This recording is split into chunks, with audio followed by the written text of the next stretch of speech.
Hello everyone, welcome to IG classes. This is अफर। आज हम इंग्लिश मॉड्यूल का लेक्चर नंबर 12 आपके सामने प्रेजेंट करेंगे और इस लेक्चर में पार्टिकुलरली हम लोग फोकस करेंगे आपके पास्ट टेंस पर। क्लियर? ऑलरेडी हमने टेंसेस की सीरीज स्टार्ट कर ली है। इससे पहले हमने बेसिक्स ऑफ इंग्लिश ग्रामर, एक अच्छा खासा part basics of English grammar का हमने ऑलरेडी कंप्लीट कर दिया है। अब बेसिक्स ऑफ इंग्लिश ग्रामर से हम लोग आ रहे हैं model, that's your we can say some important topics जो कि हमारे पास हैं। आपके टेंसेस हो गया, आपका एक्टिव पैसिव वॉइस हो गया, आपके नरेशन हो गया। क्लियर? तो इस तरह के टॉपिक्स से पहले हमने स्टार्ट करा है टेंसेस। तो टेंसेस का जो पार्ट फर्स्ट है, जिसमें हम लोगों ने टेंसेस की ये जो सीरीज़, यानी जिसमें प्रेजेंट, पास्ट और फ्यूचर, उसमें प्रेजेंट वाला जो पोर्शन है वो हमने कवर कर लिया है। आई होप आपने वो लेक्चर अच्छे से वॉच करा होगा। अगर नहीं करा तो इस लेक्चर को वॉच करने से पहले आप एक बार उस लेक्चर को वॉच कर लें। क्लियर? चलिए जी। तो पास्ट टेंस क्या होता है? तो पास्ट टेंस होता है ऐसा कोई भी समय जो गुजर चुका हो। Are you getting me? मान लेते हैं आपने कहा कि सर हम लोग ना पढ़ाई कर रहे हैं। अगर आप लोग कह रहे हो कि हम लोग पढ़ाई कर रहे थे, तो मतलब आप पास्ट की बात कर रहे हो। क्लियर? जो पुराना टाइम को दर्शाता है, जो पुराने टाइम को शो करेगा। तो जो आने वाले समय को शो करेगा, what is that? That is your future. Clear? तो इस पर भी हम लोग चर्चा करेंगे अच्छे से। जो अभी के टाइम की बात कर रहे हैं, तो अभी के टाइम के लिए कौन सा है? तो आपका है प्रेजेंट। इस पर भी हमने ऑलरेडी चर्चा कर दी है। एक अच्छा खासा लेक्चर आपके सामने प्रेजेंट कर दिया है। क्लियर? चलिए, तो पास्ट टेंस क्या है? तो पास्ट टेंस है ये जो यूज़ करा जाता है ताकि वो एक्शंस जो ऑलरेडी हो चुके हों, और कब हुए हों? पास्ट में हो चुके हों, यानी पुराने टाइम पे हो चुके हों। यहाँ पे ना ये इसकी खुद की 4 टाइप्स हैं। Simple past tense as usual हमें पता है, क्योंकि हमने पहले पढ़ा है इसके बारे में। पास्ट कंटिन्यूस टेंस हो गया, पास्ट परफेक्ट टेंस हो गया, और पास्ट परफेक्ट कंटिन्यूस टेंस हो गया। Now what is this? हम लोग इसको एक एक करके डिटेल में हर एक को पढ़ने वाले हैं। क्लियर? आई होप के टेंस ऑफ पास्ट टेंस की आपको एक सिंपल डेफिनेशन आपके माइंड में आ चुकी होगी। क्या? यानी पास्ट टेंस ऐसे टाइम को बोलते हैं, ऐसे सेंस को बोलते हैं जो यूज़ करा जाए उन एक्शंस को, उन कामों को जो जाहिर करे वो काम या वो कंडीशन या सिचुएशन या वो हालात जो ऑलरेडी हो गए हों। कहाँ पे? तो पास्ट में हो गए हों। क्लियर? चलिए देखते हैं कैसे हुए हों। सबसे पहले हम बात करेंगे सिंपल पास्ट टेंस की, क्योंकि हमने क्या करा है कि हमने ना जो आपका प्रेजेंट टेंस है उसमें प्रेजेंट इंडेफिनिट को अच्छे से करा है। तभी मैं आपको रिकॉल कर रहा हूँ दोबारा कि इस लेक्चर को वॉच करने से पहले आप प्रेजेंट वाले लेक्चर को अच्छे से वॉच कर लें। Are you getting me? वो क्यों? क्योंकि इस लेक्चर में जो भी हम पढ़ेंगे वो जो हमने प्रेजेंट में पढ़ा उसी का पास्ट है। कैसे? हम एक एग्जाम्पल लेते हैं। हमने कहा राजू राइट्स अ स्टोरी, लेकिन यहाँ पे राइट्स नहीं बोलेंगे, क्योंकि यहाँ पे वर्ब की फर्स्ट फॉर्म नहीं बल्कि वर्ब की सेकंड फॉर्म लगेगी, जो कि हम बोलेंगे वर्ब की पास्ट फॉर्म हम कह सकते हैं उसको। Are you getting me? चलिए, अब इसका स्ट्रक्चर क्या है और ये सिंपल पास्ट टेंस है क्या, इस पे चर्चा करते हैं। यानी ऐसा काम जो पास्ट में कंप्लीट हो गया हो। मान लेते हैं आपने कहा कि सर मैंने खाना खा लिया था, मैं गाँव जा चुका था, मैं स्टडी कर चुका था। Are you getting me? इस सब सेंस के लिए हमारा पास्ट टेंस यूज होता है। अगर आप लोग बोल रहे हैं कि हमने कल रात पढ़ाई करी थी, हमने कल रात पढ़ाई करी थी, या हमने कल अपने नोट्स प्रिपेयर कर लिए थे, यानी ऐसा सेंटेंस, या आपकी लोकल लैंग्वेज में जो भी सेंटेंस होता है उसके लास्ट में था, थे, थी ऐसा आता हो। क्लियर? उसको हम लोग क्या बोलेंगे? उसको हम लोग बोलेंगे आपका that's your simple past tense. Clear? तो स्ट्रक्चर में इंपॉर्टेंट क्या है स्टूडेंट्स? तो स्ट्रक्चर में अगर अफर्मेटिव सेंटेंस है यानी पॉजिटिव सेंटेंस है, तब हम लगाएंगे she visited the museum last week, यानी उसने लास्ट वीक, अभी अभी ख़त्म हुआ है ये टाइम, लास्ट वीक की बात है, उसने म्यूजियम का चक्कर लगाया। Are you getting me? मैंने यहाँ कहीं नहीं बोला कि उसने चक्कर लगाया, लगा चुकी है या लगा चुकी थी या लगा चुकी होगी, नहीं।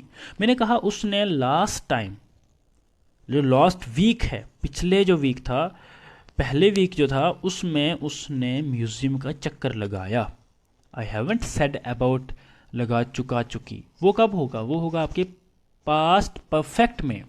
तो पास्ट सिंपल में क्या है? यानी ऐसा काम जो कल तक या अभी तक कंप्लीट हो गया हो, यानी हमने वो काम कंप्लीट कर दिया है, यानी कि आपकी ना लाइक एक हैबिट बन चुकी है और वो हैबिट ख़त्म हो गई कल।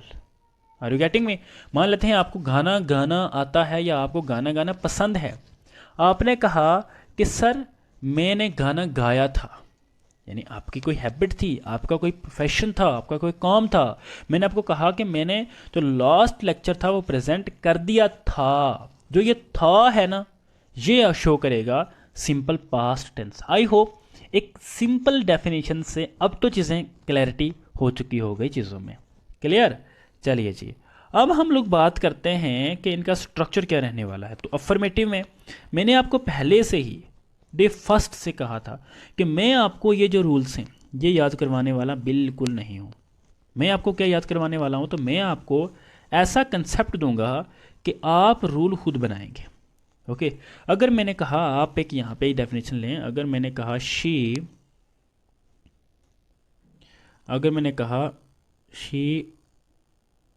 वेंट टू पार्क, यह है आपका पास्ट टेंस, यानी कि वो पार्क में गई या पार्क को गई। चलिए, अब ये पास्ट टेंस तो अच्छी बात है, लेकिन क्या हम लोग सेंटेंस से रूल बना सकते हैं? You will say sir it seems very difficult, but I will say no, it's very easy to make your own rules from sentence. कैसे? चलिए पता करते हैं।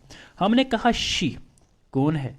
आपने कहा सर आपने तो सब्जेक्ट वर्ब एग्रीमेंट पहले ही पढ़ा दिए थे, तो ये तो हमारे लिए सब्जेक्ट है। मैंने कहा अच्छी बात है। मैंने कहा वेंट कौन है? आपने कहना सर वेंट तो वर्ब की फॉर्म है, लेकिन ये वर्ब की फर्स्ट फॉर्म तो गो होती है और थर्ड फॉर्म तो गोन होती है, और सेकंड फॉर्म क्या है? तो वर्ब की सेकंड फॉर्म ही तो है वेंट। और ये पार्क क्या है? तो पार्क आपके लिए ऑब्जेक्ट है। मतलब रूल बन गया जी? बिल्कुल बन गया। यानी ऐसा सेंटेंस जिसमें सब्जेक्ट भी हो, वर्ब की सेकंड फॉर्म हो और आपका ऑब्जेक्ट हो, तो समझो आपका सिंपल पास्ट टेंस कवर हो चुका है।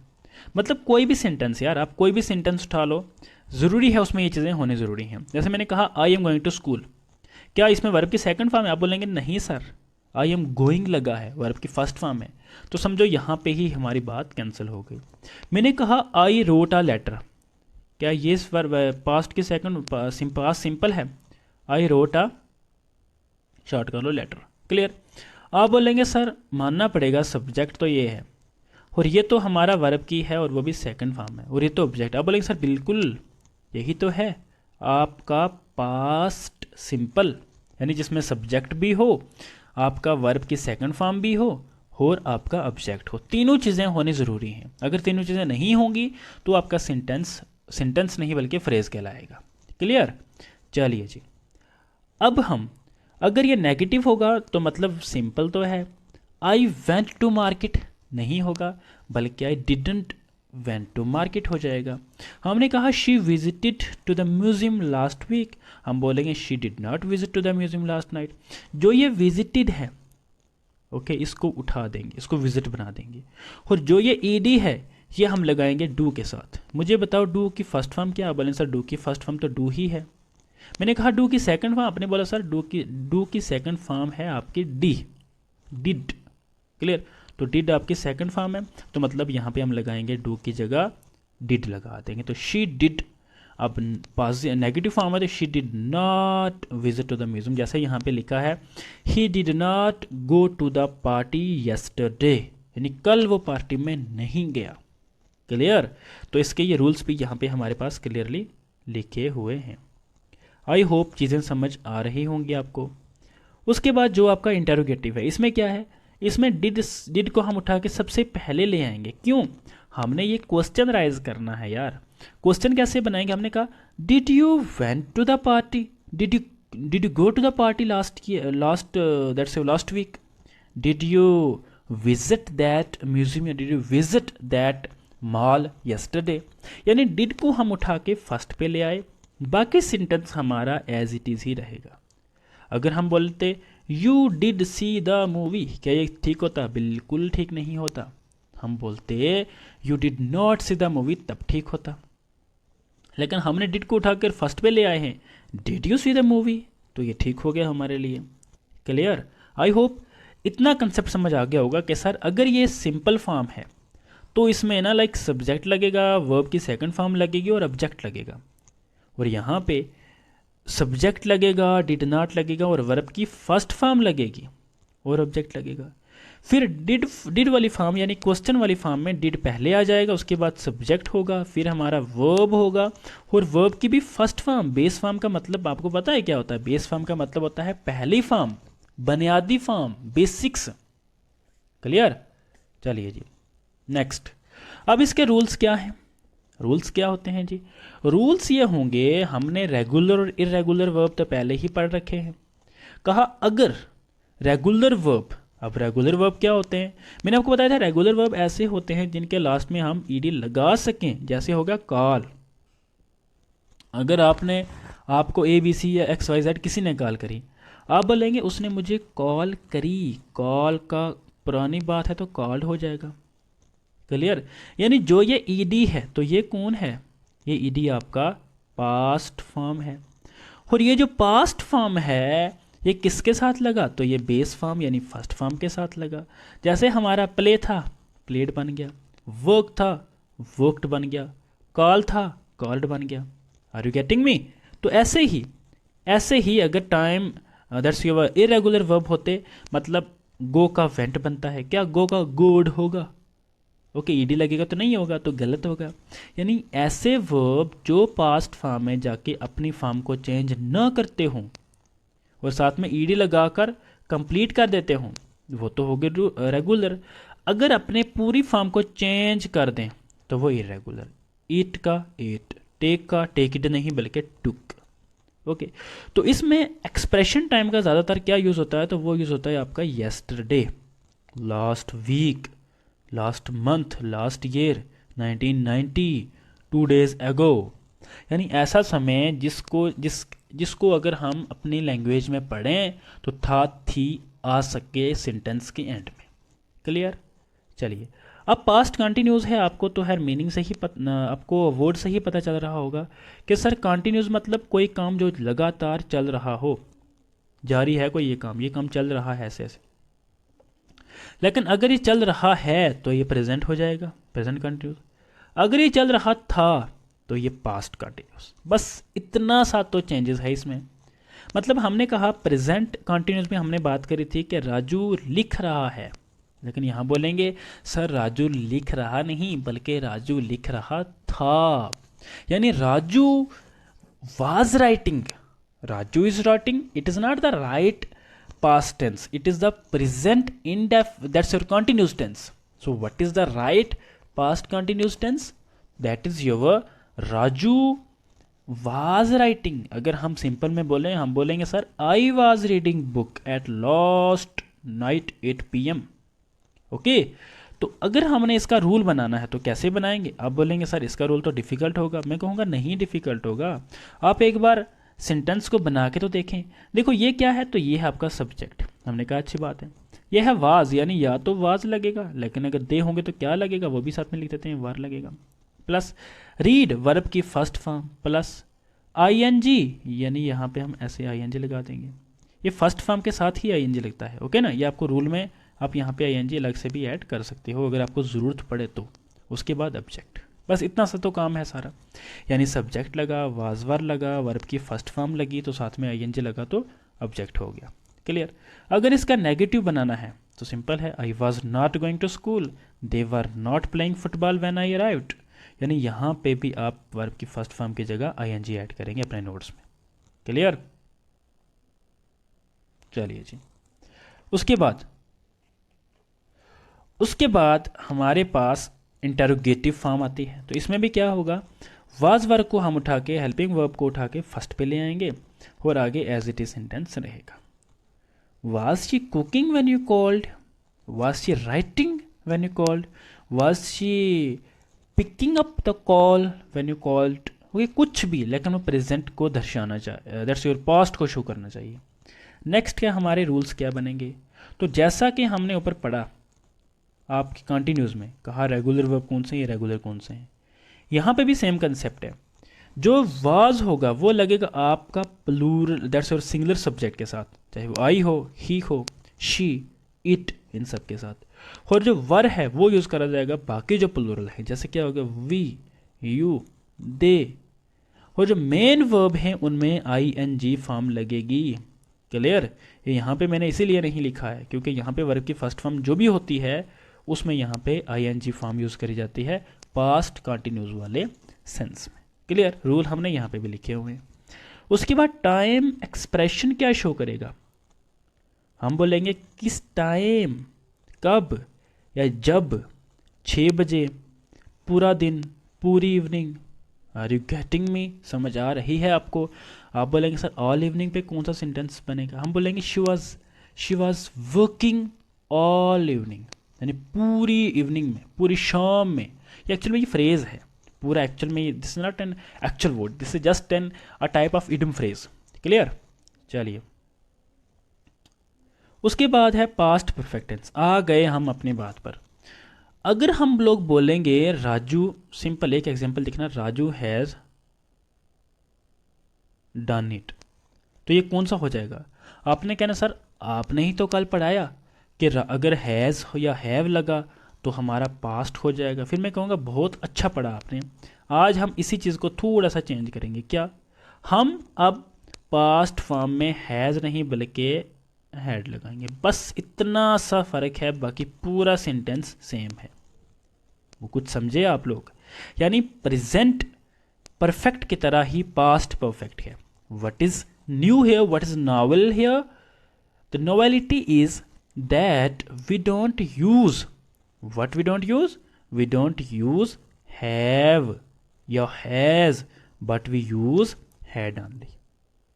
क्लियर? चलिए अब हम लोग क्या करते हैं कि एक एक एग्जाम्पल को और डिटेल में पढ़ के देखते हैं। स्ट्रक्चर क्या होगा? तो स्ट्रक्चर होने वाला यहाँ पे अफर्मेटिव में आपका सब्जेक्ट लगेगा, आपका हैड लगेगा और आपका वर्ब की थर्ड फॉर्म लगेगी प्लस सब्जेक्ट। बस इतना सा ही रूल है।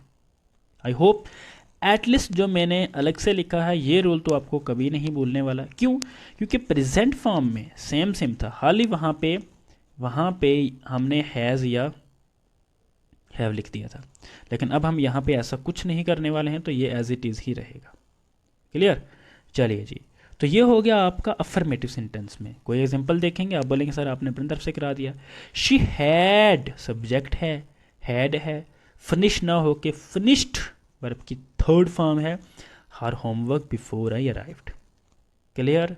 चलिए जी, अब हम लोग क्या देखते हैं कि अब हम लोग इसके आगे सेकंड फॉर्म यानी नेगेटिव में क्या होगा। तो नेगेटिव में तो कुछ ऐड नहीं करना है, यानी हेल्पिंग वर्ब के बाद में नॉट लगा, तो ये तो हमने सेंटेंस में भी पढ़ा था ना। तब भी मैं आपको टेंसेस के सीरीज़ में सिर्फ 3 सीरीज़ कराने वाला हूँ, सिर्फ 3 लेक्चर टेंसेस में। 3 लेक्चर में टेंसेस ख़त्म। तो आप बोलेंगे सर ये तो ऐसा दावा हो गया कि मतलब 10 दिन में इंग्लिश पूरी ख़त्म। नहीं, ऐसा कुछ नहीं है। मैंने टेंसेस को बेसिक्स से पढ़ाया है और इस बेसिक्स के लिए ही हम लोग आज 11th लेक्चर लेके आ रहे हैं। और पूरे का पूरा जो मिशन था हमारा बेसिक्स इंग्लिश का, वो हमारा टेंसेस और नरेशन एक्टिव पैसिव वॉइस को लेकर ही था। क्लियर? क्योंकि एग्जाम में ज़्यादा क्वेश्चन हमें यहाँ से देखने को ईजिली मिल सकते हैं। तो उसके बाद जो सब्जेक्ट है उसमें क्या करना है, हैड के साथ नॉट लगाना है, वर्ब की थर्ड फॉर्म आएगी एज इट इज़ और आपका ऑब्जेक्ट आ जाएगा। क्लियर? इंटरोगेटिव में क्या होगा, हैड को उठा के यानी हेल्पिंग वर्ब को उठा के फर्स्ट में ले आएंगे, सब्जेक्ट और वर्ब की third form as it is रहेंगी। आई होप इतना कंसेप्ट आपको क्लियर होगा। चलिए अब इसके रूल क्या है वो थोड़े से देख लेते हैं। देखो, जो हेल्पिंग वर्ब है वो हमेशा हैड रहेगा। अब बोलेंगे सर ये कैसे बात हुई, आपने तो कहा था कि जो सिंगुलर होगा उसके साथ हैज़ लगेगा, जो प्लूरल होगा उसके साथ हैव लगेगा, आई के साथ, आई समेत। तो ये कैसे बात हुई? फिर यहाँ पे पास्ट में इन दोनों के लिए हैज़िड होना चाहिए, हैविड होना चाहिए। तो ये इनके दोनों के लिए हैड क्यों है? तो मैं आपको कहूँगा इन दोनों के लिए ही नहीं, चाहे वो वी हो, चाहे वो आई हो, दे हो, यू हो, कोई भी हो, पास्ट परफेक्ट में we don't have to use any other helping verb rather than that's your had. Clear? Regardless of the subject, we don't think that subject is singular or plural. We have to use had. The next form है आपकी that's your past perfect continuous tense. Clear? Past perfect continuous tense. अब ये क्या होगा? आपने कोई काम start करा पास्ट में और ख़त्म कर दिया वो भी पास्ट में। मतलब क्या? मतलब आपने ग्रेजुएशन फर्स्ट ईयर में एडमिशन ली, आपने 2017 में एडमिशन ले ली। फॉर एग्जांपल 2017 से 2020 तक आपने ग्रेजुएशन ख़त्म कर ली। हम लोग बोलेंगे कि आपकी ग्रेजुएशन ख़त्म हो चुकी है।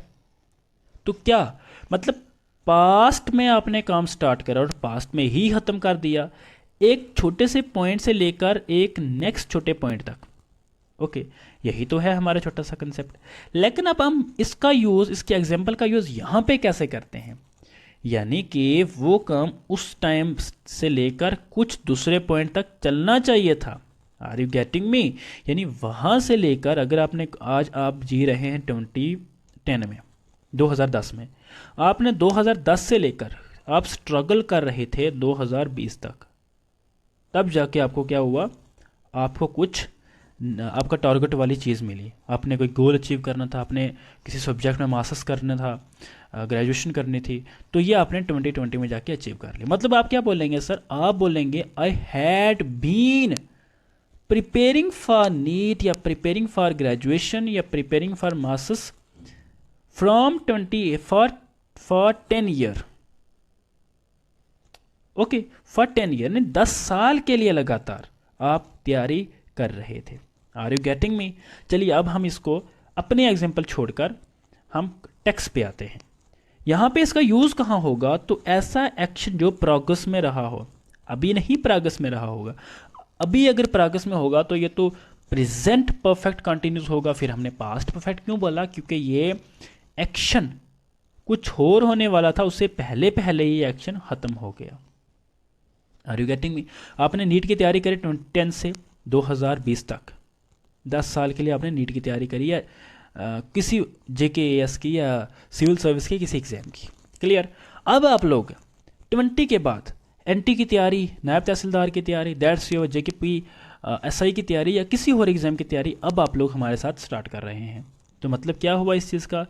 इस चीज़ का मतलब ये हुआ कि आपने इससे पहले, जैसे आपने JKPSC या SSC की CGL की तैयारी करनी स्टार्ट करी थी, उससे पहले आप लोग स्ट्रगल कर रहे थे, फिर आपने इसकी तरफ मुड़ के आ गए। स्ट्रक्चर क्या है अफर्मेटिव में? यानी कोई सेंटेंस से देखते हैं पहले। They had been playing football for 2 hours when it started raining.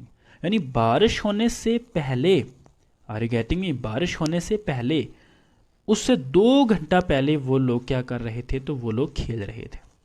Are you getting me? अब हम लोग क्या बोलेंगे यहाँ पे? दे हैड बीन प्लेइंग, वो खेल चुके थे फुटबॉल फॉर 2 hours, 2 घंटे के लिए फुटबॉल खेल चुके थे। व्हेन इट स्टार्टेड रेनिंग, जबकि रेन होना शुरू हुई। चलिए अब हम इसका ना रूल खुद बनाते हैं। हमने दे लगाया यानी सब्जेक्ट हो गया, हमने हैड लगाया यानी प्लस हैड हो गया, हमने बीन लगाया यानी प्लस बीन हो गया, हमने वर्ब की फर्स्ट फॉर्म के साथ ING लगाया, हमने प्लस सिंस या फॉर का यूज़ करा। Are you getting me? अब हम लोग क्या करते हैं कि इसी सेंस को पास्ट ना अगर यहाँ पे होता, प्रेजेंट होता, तो कैसे पढ़ते? Subject plus have been plus verb की थो, that's your first form plus ING plus object plus since और फॉर। मैंने रूल याद नहीं करे, हम लोग सेंटेंस से ही रूल निकालते आ रहे हैं। यानी अब हम यहाँ पे अगर प्रेजेंट की बात होती तो हैड ना लगाते, अब पास्ट की बात है तो हैड तो लगाना पड़ेगा। ओके ना? चलिए जी, अब अफर्मेटिव तो ये हो गया। नेगेटिव क्या है? नेगेटिव में हम लोग सब्जेक्ट के साथ हैड के साथ नॉट लगा देंगे, उसके बाद बीन होगा। आपको एरर डिटेक्शन में आ सकता है, आपको आएगा subject plus had plus been plus not. क्या ये सेंटेंस ठीक होगा? आप बोलोगे सर ये तो सेंटेंस बिल्कुल गलत हो जाएगा, क्योंकि सर आपने रूल में बताया था कि subject plus had plus not plus been, यानी नॉट के बाद बीन आएगा। नॉट के दैट्स योर, नॉट से पहले बीन नहीं आएगा, बाद में आएगा। क्लियर? चलिए जी, अब हम एक ये आपके पास सेकंड दैट्स योर एग्जांपल है, आप इसको भी पढ़ सकते हैं। अगर ये इंटरोगेटिव सेंस में होगा तो क्या होगा, हैड को उठा के फर्स्ट पे ले आओ, सब्जेक्ट वर्ब, वर्ब की first form object as it is plus been वगैरह लग गया। Had they been playing football for 2 hours when it started running. और इस कंसेप्ट पे क्वेश्चन बना था आपके JKSSB के VLW के एग्जाम में। ओके, वहाँ पे आपको एरर डिटेक्शन करना था कि कौन सा गलत था, और वहाँ पे हैड दे बीन के जगह हैड दे प्लेइंग बीन आया हुआ था। अगर सेम नहीं हुआ ये सेंटेंस तो तब भी कंसेप्ट पे आपको फोकस करना है। तो क्या हुआ करेगा आज के बाद, तो हम लोग बोलेंगे सर आज के बाद हुआ करेगा subject plus had been. Okay, यानी कि हैड पहले आएगा इंटरोगेटिव में, और अगर अफर्मेटिव में होगा तो सब्जेक्ट पहले आएगा, उसके बाद हैड आएगा। तो इसमें टाइम एक्सप्रेशन की बात क्या करें, तो टाइम एक्सप्रेशन में आपको before, after, by the time, already, until, when, और बाय द टाइम पे इसी दैट्स योर मॉड्यूल के एंड में, इसी चैप्टर के, इसी हम कह सकते हैं लेक्चर के एंड में, इसी क्लास के एंड में मैंने बाय द टाइम पे क्वेश्चन डाला हुआ है। आई होप इस बाय द टाइम का कंसेप्ट आप देखते ही बोलेंगे सर ये तो present that's your past perfect continuous का है, इजीली कर पाएंगे। चलिए, तो ये टाइम एक्सप्रेशन है, हर एक का अलग अलग तरीके से, ये हमने पीछे भी डिस्कस करा है, आप लोग इसको भी अपने नोट में ऐड कर सकते हैं। तो ये है जो काम की चीज़ है। देखो सिंपल पास्ट में ये बंदा स्टडी कर रहा है, तो वो एग्जाम के लिए स्टडी कर रहा था, he studied for the exam. और ये कुछ चुने मुन्ने बच्चे हैं, मुन्ना है, मुन्नी है, ये सारे क्या कर रहे हैं, तो ये सारे मूवी देख रहे हैं। ओके, हम लोग क्या कह सकते हैं, दे वर वॉचिंग अ मूवी, ये साथ में फार्मूला लगा है, रूल लगा हुआ है। उसके बाद हमने कहा पास्ट परफेक्ट में they had visited the museum, ये लोग म्यूजियम की तरफ चक्कर लगा चुके थे। आर यू गेटिंग मी, ये यहाँ पे रूल भी बना हुआ है इसका। ये पास्ट भी है और परफेक्ट के साथ प्रोग्रेसिव भी है। We had been studying French for years, सालों के लिए हम लोग जो है वो स्टडी कर रहे थे, फ्रेंच को कर चुके थे, सालों के लिए कर चुके थे। चलिए, तो ये नेक्स्ट है। आई होप चीज़ें आपको ज़्यादा क्लियर हुई होंगी। तो ये यहाँ पे आप इसको पढ़ सकते हैं कि वो है बाय द टाइम वाला क्वेश्चन हमने इसमें नहीं इंसर्ट करा है, चलो नेक्स्ट में हम इंसर्ट कर देंगे। तो they play cricket when it started running, they were playing, they played, they had playing, या दे प्लेइंग। इसमें क्या आएगा, आएगा जो भी वो आएगा आपके पास्ट परफेक्ट के सेंस के हिसाब से। और ये क्वेश्चन कोई मैंने अपनी तरफ से नहीं लगाया है, मैंने अपनी तरफ से ये क्वेश्चन लगाया है, which tense is this, I was reading a book at 8 PM last night. और ये पीछे एग्जाम्पल भी दी हुई है, अगर आपको ये नहीं आ रहा तो आप इसकी एग्जाम्पल देख कर इसका आंसर यहाँ पे कमेंट बॉक्स में लिखें। इससे क्या होगा आपको पता है, कमेंट बॉक्स लिखने से किसी का कोई वो जो है क्या कहते हैं उसको, कोई लॉस ऑफ टाइम नहीं होगा। इससे क्या होगा, आपका माइंड, क्योंकि psychologically what our mind do whenever we are there in any situation, the things strike in our mind. कौन सी चीज़ जो हमने हाथ से करी हो, आर यू गेटिंग मी, हमने किसी को थप्पड़ मारा हो, after 6 or 7 days still we are recalling that oh my God, मैंने उसको ऐसे वो स्लैप करा था उसके चेहरे पे। यानी हमने जो भी काम अपने हाथों से करा हो, कुछ स्टूडेंट्स कहते हैं सर इसके PDF कहाँ पे मिलेगी, तो PDF बिल्कुल आपको हमारी ऐप पे मिल जाएगी, बट फिर भी मैं रिकमेंड करूँगा आप इसकी PDF जो है वो सेम यही जो प्रेजेंट में यहाँ पे कर रहा हूँ यही PDF है, इसी को आप लोग हैंड रिटन नोट बनाओ, खुद हाथ से लिखो तो ज़्यादा क्लैरिटी होगी। क्लियर, तो हाथ से लिखने से वही कंसेप्ट आ गया ना, हाथ से लिखोगे तो ज़्यादा चीज़ें आपको याद हो पाएंगी। तो आई होप आप इन तीनों क्वेश्चन का, question number 1, question number 2, question number 3, first, second, third, तीनों का आंसर आप मुझे कमेंट बॉक्स में देंगे। क्लियर, CGL 2022 का है, 2021 का है, और ये हमारा सेल्फ क्वेश्चन है। So thank you so much students lecture watch करने के लिए। आई होप चीज़ें क्लियर हो रही होंगी आपको। इसके अलावा अगर जैसा मैंने यहाँ पे आपको कॉम्प्रिहेंसिव वे में काम की चीज़ें एग्जाम लेवल का पढ़ाया है, मैंने आपको कोई 30, 40, 50 लेक्चर नहीं मैं आपको टेंसेस पे लेके आ रहा हूँ, क्योंकि मैंने आपको ना लाइक बेसिक्स को अच्छे से बिल्ड कर दिया है। अब कोई टेंशन नहीं है, अब आपको पता है सर सब्जेक्ट क्या है। मैं उस तरीके से आपको घुमा फिरा के अपना टाइम आपसे वॉच करवाने के लिए वो नहीं कर पा रहा हूँ। मैं चाहता हूँ कि आपको चीज़ों की क्लैरिटी हो। तो इसी तरीके से अगर आप हमारा पूरा कोर्स लेना चाहते हैं जिसमें हमने बिल्कुल इसी तरीके से पूरे कोर्स में हमने दैट्स योर कांस्टेबल का जो कंप्लीट कोर्स आपको मिल सकता है। यहाँ पे आपको वीडियो लेक्चर मिलेंगी, कंप्लीट सिलेबस की कवरेज मिलेगी, PDF, mock test, doubt session जो मैक्सिमम स्टूडेंट्स को होता है वो कवर होगा। ये 2 कोर्सेज अभी लाइव पे हैं हमारे that's your app IG classes पे, तो आप लोग ज़रूर विज़िट करें और इन कोर्सेज़ को परचेज़ करके अच्छे से बैठकर मुकम्मल सेंस में स्टडी करें। Thank you so much.